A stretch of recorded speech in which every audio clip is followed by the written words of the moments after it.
Chers amis, bonjour.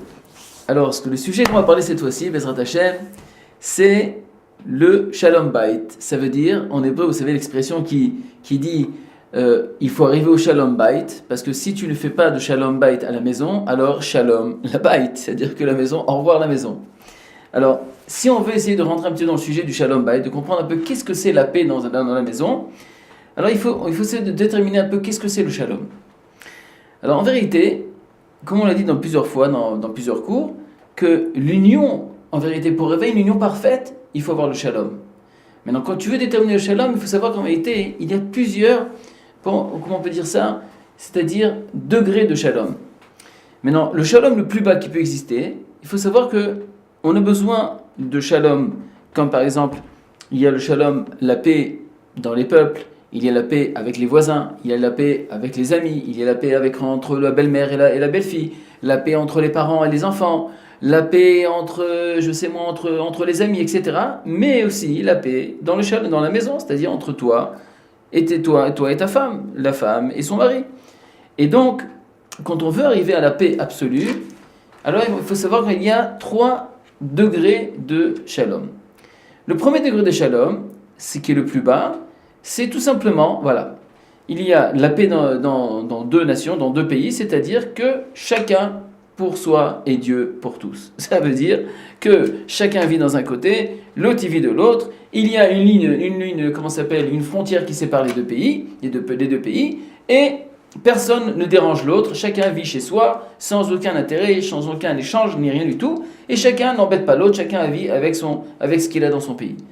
Ça s'appelle cohabiter, c'est-à-dire je suis là et je suis là, et personne ne dérange personne, et l'igma ainsi. Donc tout ça c'est bien, mais c'est un shalom qui est très très bas. Ça veut dire qu'il n'y a pas vraiment de collaboration ensemble, et ça ne peut pas porter à l'union. C'est simplement, shalom, c'est quoi? On fait la paix, on ne se dérange pas, chacun est chez soi, et ça s'arrête là. Mais il y a un deuxième degré, déjà encore plus élevé que ça, il y a le shalom, ce qu'on appelle le shalom qui est par intérêt. Ça veut dire des intérêts sociaux, des intérêts, moraux, des intérêts, des idées, des intérêts financiers qu'il peut avoir entre 2 pays. Et donc, qu'est-ce qui se passe? C'est que chacun vit dans son pays normal, d'accord? Chacun vit chez lui.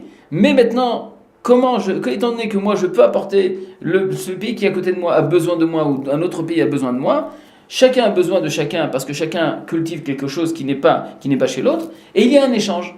Ça s'appelle du shalom, d'accord, avec un échange d'intérêts.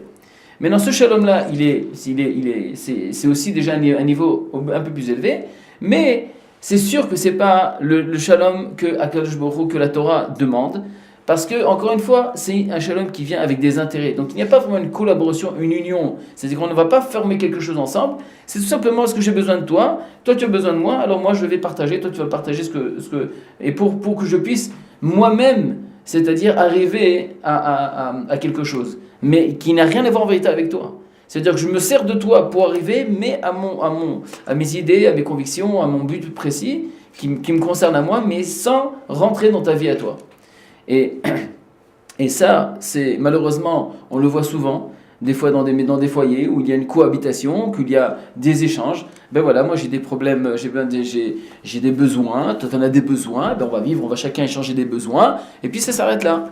Mais il n'y a pas vraiment de choses qui va nous souder, qui va nous déterminer en commun. Il peut avoir aussi, même si, je dis même plus que ça, parce que même si maintenant on va dire, on a quand même des choses en commun, on a payé la maison en commun, on a eu des enfants en commun, ça c'est vrai, d'accord, c'est des choses communes, mais, encore une fois, c'est encore un échange d'intérêts. Parce que moi j'ai besoin d'avoir des enfants, j'ai besoin de toi.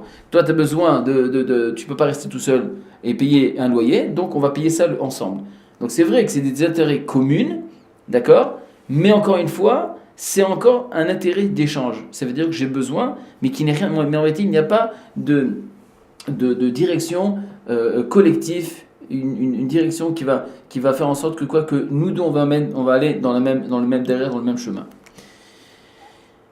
Et ça, c'est valable aussi à l'école, c'est valable aussi au lycée, c'est valable au collège, à l'université, c'est valable dans toutes les sociétés, dans tous les sièges sociaux, il peut y avoir cette définition de shalom. Mais encore une fois, qui n'est pas le vrai shalom que la Torah attend. Si on veut déterminer le shalom, Akadosh Baruch Hu dit voilà, qu'est-ce que c'est le shalom? Le shalom, c'est quoi? C'est l'union parfaite entre les deux. Et je vais expliquer c'est quoi l'histoire. Vous savez que une des phrases qui est répétée plusieurs fois, que ce soit à la fin du Kaddish ou que ce soit à la fin de la Hamida, il est marqué comme ça. Ose shalom bimromav, ou yaase shalom alenu, ve'al kol amo Israël, v'yamru amen. Qu'est-ce que ça veut dire là-bas? Dans cette phrase magique Rabotai, que l'on dit à la fin du Kaddish, on le dit à la fin de la Hamida, sachez que cette phrase-là vient déterminer qu'est-ce que c'est que le vrai shalom. Ose shalom bimromav, toi Kadosh Baruch Hu, qui fais la paix dans les cieux. Mais dans quelle paix qu'il y a dans les cieux? Le ciel, Rabotai, il est composé de deux éléments. Il y a le feu et il y a l'eau. L'eau, qu'est-ce qu'elle fait? Elle éteint le feu. Le feu, qu'est-ce qu'il fait? Il évapore l'eau. Donc, a priori, les deux sont complètement contradictoires. Alors, qu'est-ce qui va se passer? On dit, voilà, qu'est-ce qu'il fait? Vous voyez le ciel qui est au-dessus de la tête. Le ciel qui est au-dessus. Ce ciel-là, c'est shalom bimromav. Hachem, il fait le shalom, il fait la paix dans le marom, c'est-à-dire dans le ciel, dans les cieux.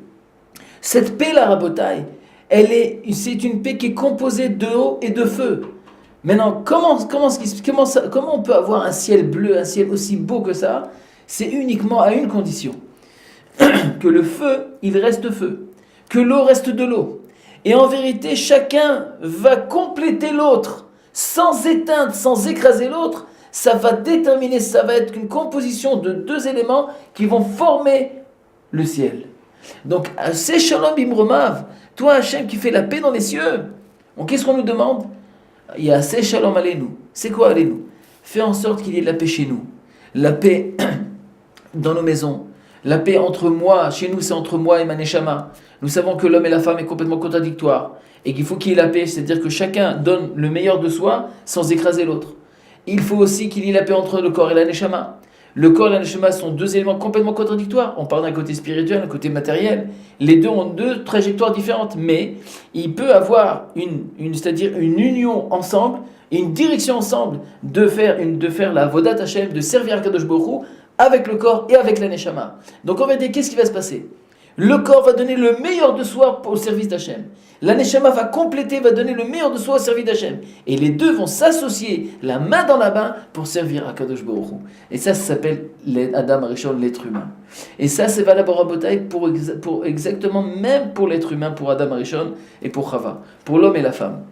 L'otov liotodam levado, et c'est le ezer kenegdo. L'homme ne peut pas être seul pour arriver à son but personnel. Donc qu'est-ce qui va se passer? Je vais faire une femme qui va le compléter. Maintenant, ce shalom, comment on peut y arriver entre l'homme et la femme? Tout simplement. Jusqu'à combien que la femme va exploiter son potentiel. L'homme va exploiter son potentiel. La femme va être là pour faire exploiter le potentiel de son mari. L'homme va être là pour exploiter le potentiel de sa femme. Et les deux vont vivre ensemble en prenant la même direction de servir à Kadosh Baruch Hu, d'aller dans le droit chemin, avec des idées communes que chacun des deux va donner le meilleur de soi pour que ensemble on arriver à un but précis. Que ce soit dans n'importe quelle circonstance, que ce soit une décision commune d'arriver, c'est-à-dire de fonder un foyer, d'avoir des enfants, de les mettre dans le droit chemin et de Bezrat Hashem ensemble, de leur donner le meilleur de soi-même pour qu'eux-mêmes, après Bezrat Hashem, eux-mêmes pourront aussi construire le foyer. Ça, c'est une idée commune dans un couple. Il y a aussi, tout simplement, quand deux décident d'être de l'ère de la Torah, d'accord, de rentrer la Torah chez eux à la maison. Ça, c'est une idée commune. C'est-à-dire que d'arriver et de faire en sorte que les deux, entre l'homme et la femme, chacun vient pour compléter l'un vers l'autre. Et comme il est marqué dans le verset, comme on a commencé à dire, et ensuite, Val Kol Amo Israël. Parce que même dans le peuple juif, Baruch Hashem, il y a tellement de chemins, il y a des Breslev, il y a des Chabad, il y a tellement de tendances.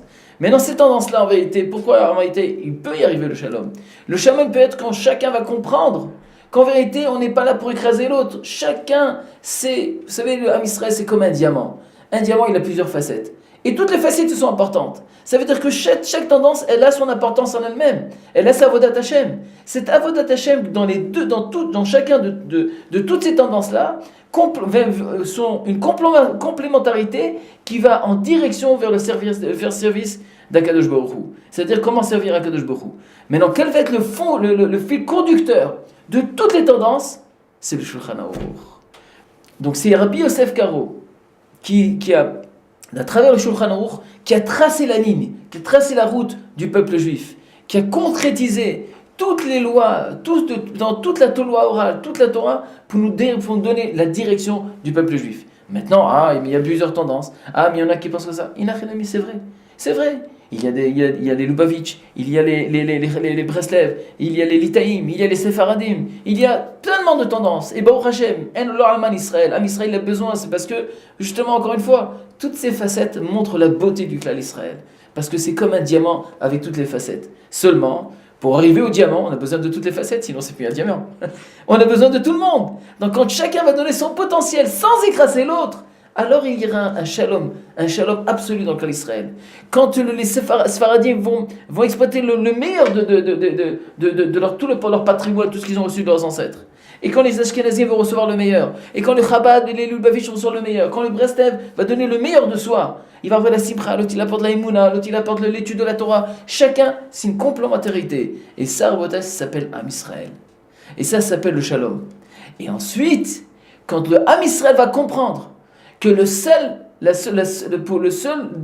chemin pour y arriver, c'est encore une fois, c'est respecter l'autre qui est en face de toi, lui donner de l'existence, faire exister la personne qui est en face de toi. C'est-à-dire que tu peux exister sans écraser l'autre. À ce moment-là, Israël, et à ce moment-là, Veimru Amen, le monde entier diront, voici le peuple élu qu'Hachem a choisi dans le monde. C'est lui qui va donner qui va être le projecteur justement pour éclairer, pour que Hachem, Shema Israël, Hachem Hashem Echad, pour que Shbochou arrive à résider dans ce monde. Et donc ça, c'est ça le shalom.